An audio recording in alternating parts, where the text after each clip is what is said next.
It's that time again. This is a new series. It's 52 Hebrew words every Christian should know. Everybody else for that matter. By Dave Adamson.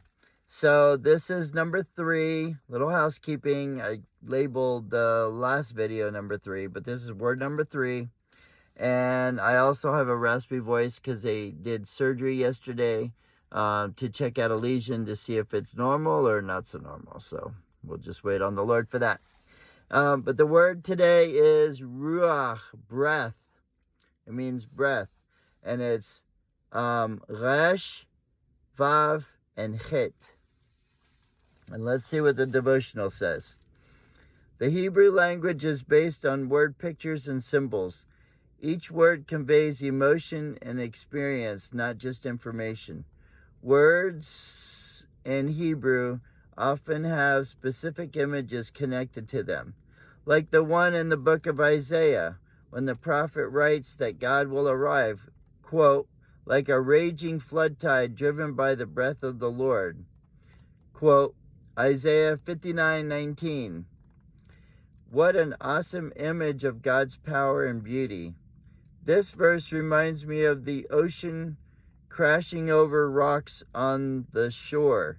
The ocean is unstoppable and has immense power. The Hebrew word for breath is, in this verse, is ruach, which means spirit, which also means wind. The idea that the Holy Spirit arrives like a rushing tide. This seems to go against the idea that the Holy Spirit descended on Jesus like a dove when he came out of the water during his baptism. Or does it? Well, I had always imagined a dove gently alighting on Jesus in this story. Theologian Joan E. Taylor gives a different perspective after encountering a territorial dove on the trip to Jerusalem. Quote, I can verify that a dove coming down on someone with flapping wings is something like a very powerful rush of wind striking one's head.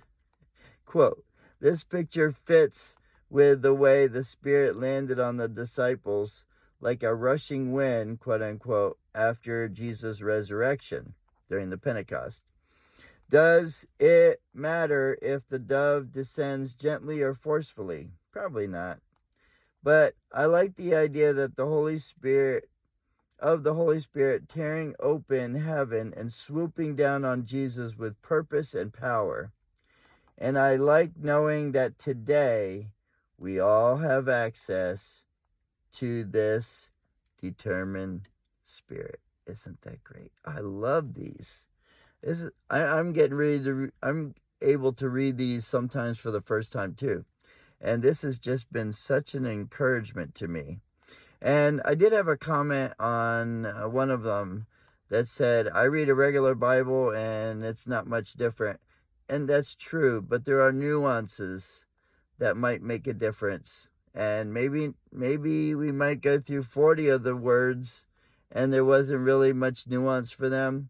But that 41st verse or word might have a nuance that'll just bring it to life. So if you feel the same way, just hang in there.